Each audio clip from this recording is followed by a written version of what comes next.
Hey, what's up, everybody? We're back with a very special interview with the cupcake herself, Jessica Borga. Change my name to that. That's good. Yeah. All right. So, guys, we're talking to Jessica Borga today. So, the Queen of Violence belt, that's been a big topic of discussion going around. And we figured we'd see what she wanted to discuss about that. And it's even not even a belt, it's the title. Because there's not a 135 or 145 belt yet, Sure. because there's not enough girls in the division. She, owns that title as of now. But if you look at Mike Perry, who is the king of violence, Right. he has 5 KO wins, undefeated, and I have 2 KO undefeated. So if you look at the history, it's kind of repeating itself in that kind of form. But it all started, which is completely like, it's funny how it started, because I respected Misfit and I offered a fight at the last minute after just fighting 2 or 3 weeks before. Right. At a lower weight class than I usually fight at, just to fill in for her at the last minute when her fight fell through. So I was fucking being nice. Sure. I was being nice.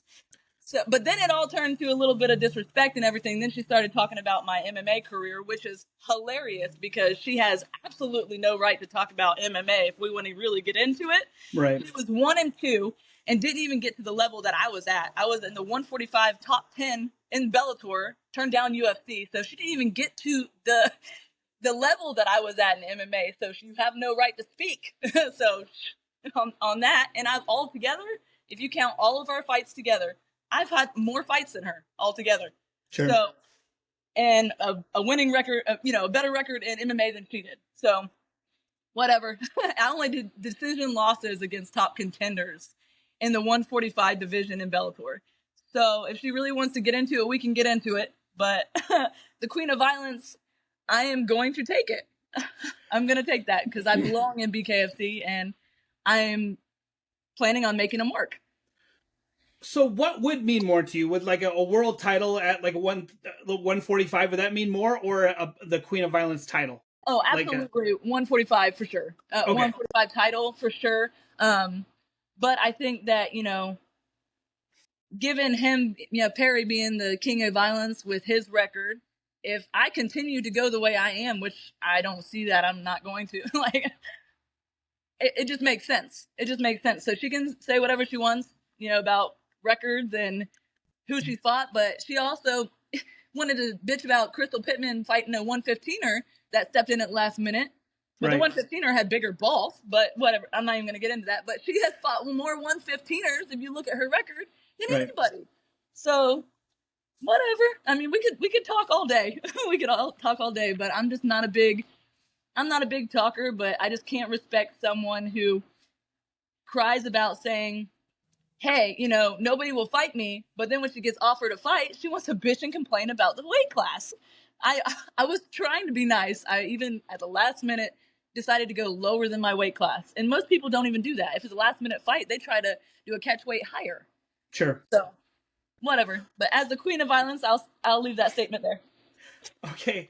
So, I mean, what is the issue with getting down to 135? Is it just, I mean, like you clearly are thin. You don't have cupcake abs, it's not like you're, like, I feel like you're pretty leaned out. Like, is it just like you don't want to dehydrate yourself? Yeah, especially for a boxing match, I am not going to. I cut 20 pounds from my last fight.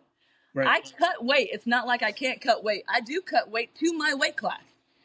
I offered even 5 pounds lower, but that's as low as I'm going to go. Like, just like she's not willing to come up, I'm not willing to kill myself for a boxing match. And if she thinks that's her only, like, saving grace, no. Because if I did ever do that, which I don't see why I would have to, but if I did ever do that, it's not going to save her. I'm going to be more pissed off when I step in the cage, and nobody fights at that. Like, they always step in heavier.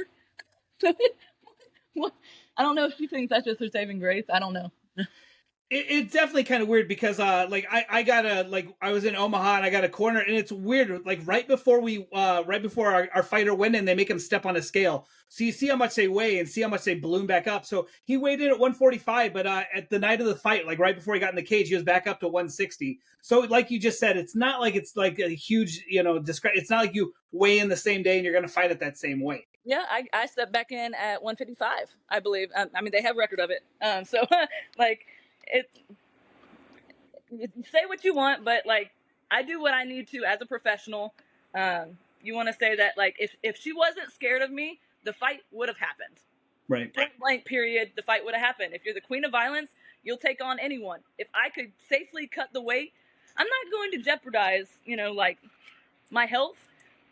And if she thinks that that's going to be her saving grace, it's just hilarious regardless. But So I am a big Misfit fan, but the one thing I will say is I feel like if someone offered Mike Perry a fight and they said, "Look, you're the king of violence," he would take it. Yeah, so that's the one thing. And I'm going to be honest, like as a fan, I want to see you versus Misfit sooner than later. I don't want this to be like, 5 years from now when you guys are both, not necessarily on the. I want her going in out. Like I don't want her at the end of her career.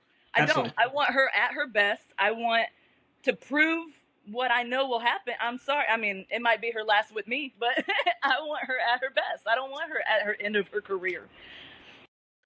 Do you feel like your dominating fight against Kat kind of like put like the brakes on, like that she didn't want to necessarily face off against you, or? I don't know. I honestly don't know what it is because I mean, she told me face to face at Pittman's fight in California, Yeah, that she was wanting to do 135 and then she'll come up to 145. So she agreed to it to my face. right. So I don't know, and that was after my fight. So I don't know if she just was doing it because we were face to face and she, it was didn't want to seem like anything face to face. I don't know. So I've heard some people say like, "Oh, if Borga really wanted this fight, she'd get in Pittman's face and make a huge ordeal." But I feel like people don't realize you're actually a classy person. I don't see you going and pushing her and starting any unnecessary nonsense. I have never been the type to talk shit. Honestly, I've never been that type. But now, if I lose respect for someone or standing up for myself, I absolutely will, without a doubt. Am I going to stir up trouble for like no reason? No. But if they start something, I'm going to finish it. So she's kind of taken a couple digs at you, kind of like personal digs. Is that bother you at all, or like she's kind of poking the bear again? Poking the bear. Honestly, like I said, if it's standing up for myself, there's a line that's crossed, and I feel like she's crossed multiple lines. Just like talking about my MMA career and stuff like that. You can say whatever you want, but I feel like you don't have the right to speak on something that you weren't very good at. And and I mean, your record shows that it wasn't that good and you didn't get to the level that I got to. So, and unless you get to that level, I don't feel like you have the right to speak on it. Okay, so hopefully this fight does happen. If it doesn't, is there anybody out there that you're like, "Hey, BKFC, bring this person in for me"? Is there anybody currently on the roster that you want to fight? I honestly, anyone coming from like big names like UFC belts, I want good fighters. I want experienced ones. I want to fight the best. So I want to challenge myself. I've always been the fighter that's challenged myself. If you look at all my records with who I've fought, I've always tested myself, and I love that. I love the challenge, and I want to fight the best. So she's kind of calling out Pittman. If Pittman was to fight her, I mean, how's it go? Pittman's winning. 100%. Pittman and me, I feel like, are highly underestimated because our looks. I think they underestimate the pretty chicks, honestly, but it's whatever. We use our looks to our advantage because if you didn't, then you're an idiot. But I feel like we're highly underestimated because, OF, they talk about OF all the time. If you're an OF star, you're not a good fighter if you're on OF, blah, blah, blah. Even though it's way more, you see it happening way more now, and it's more okay. But we're highly underestimated, but Pittman would definitely destroy her. Okay, Pittman wanted you to hype up your wifey, so go ahead and hype up your wifey. No, she is my wifey. I love her to death. She's my girl. But she would definitely win that fight. So if she wants to keep poking that bear, she can too. Us girls are dangerous. She looked phenomenal against Sydney. Yeah, she looked phenomenal against Sydney. Yeah, and like to see her progression from what she was to what she is now is just like, I can't believe what Jihad and Rick and all those guys are doing. They're incredible. What they can do, even just the short time that I've been there, just I haven't got to show it because I haven't got out of the first round or, past the 40 seconds in my last one. So I haven't got to show the technique that I have gotten much better. People can keep underestimating it because, my technique is getting better. There's always more to learn. I'm not saying that I'm fantastic. There's always more to learn in this sport. So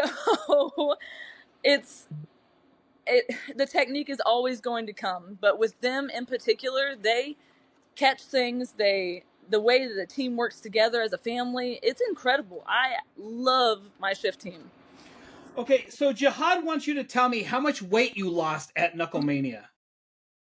Cutting weight with Pittman. I want to say 7 pounds total. Just for fun, just to help her, huh? Yeah, just because it's good to have a girl on the team. In my whole MMA career, I was the only girl on the team, so Right. I had no one to cut weight with me.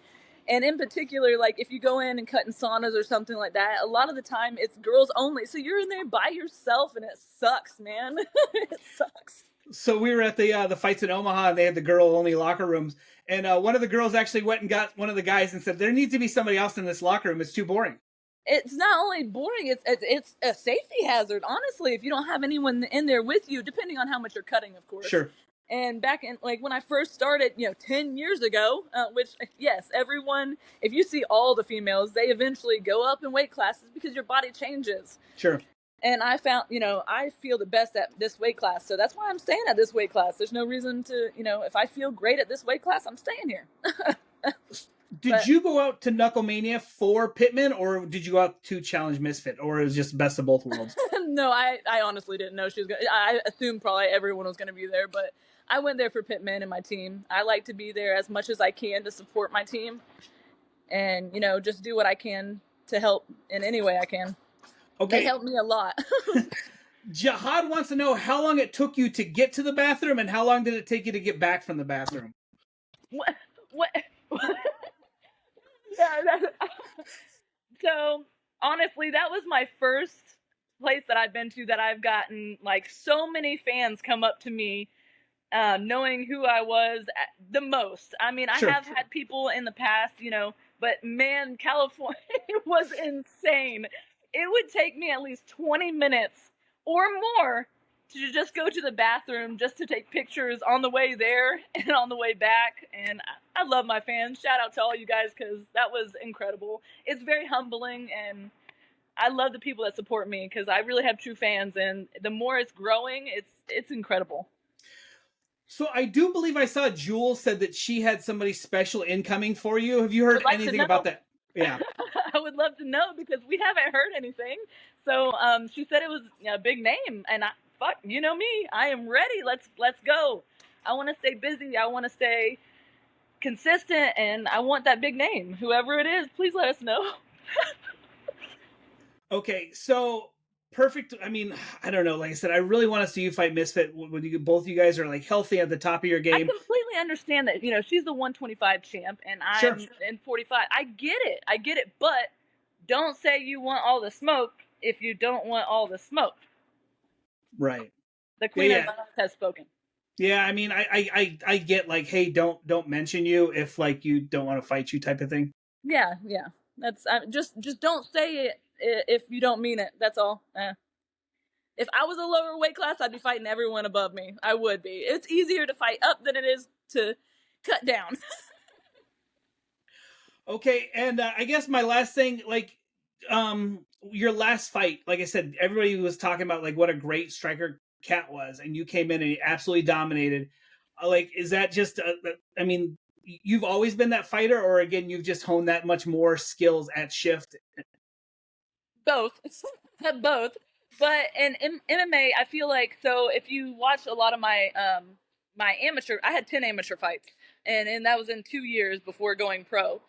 So if you watch all those fights, though, I was winning in the first round by knockout because I always was aggressive and I have the knockout power. I got very lucky with knockout power as a female, and that aggression has always been there. But when I got into my pro MMA, I got really good at ground. I'm a black belt in Brazilian Jiu-Jitsu. So I feel like I changed a lot with my MMA style And then I became known for, my jiu-jitsu. So it's always been there. But when I did my first BKFC, I felt so much more at home than I ever have in the MMA cage. And this is my style, and this is where I belong. This is like me 100%. So I love it. I don't care how good of a striker they are. I don't care how aggressive they are. I will overpower them in both of those areas. And as my technique even gets better and better, which it has, I just haven't been able to show it. It's going to even get better. So I'm excited to show it. Anwar said once he gets you to slow down, you're going to be unstoppable. Yeah. Yes. That's the one thing that is in MMA or anything I do, I am like a bull in a china shop. Sure. So I am literally practicing every chance I get to slow the fuck down. Right. Like, just when I do it slow and controlled, I'm even more dangerous, which is crazy, because like I'm dangerous as hell with just how I am now. But as I've gotten slower and more controlled, I see that danger is more precise and it's more calculated, and I can't wait to show that more than anything. Well, I really look forward to seeing you fight again. Hopefully it's sooner than later. Hopefully it's for like Queen of Violence, or at least 145 like against a big name in 145, I suppose. Is there anything you'd like to say to fans or the other girls in the division? Anyone that wants to step up, let's go. All of us are trying to stay busy. All of us are trying to stay consistent. All of us are trying to make a name. I get it. But I am ready to fight. I love my shift team. I appreciate you guys more than anything. You guys are making me even more of a weapon than I am now. So I love all you guys. Let's go. All right. Thanks so much, and good luck. Thank you so much.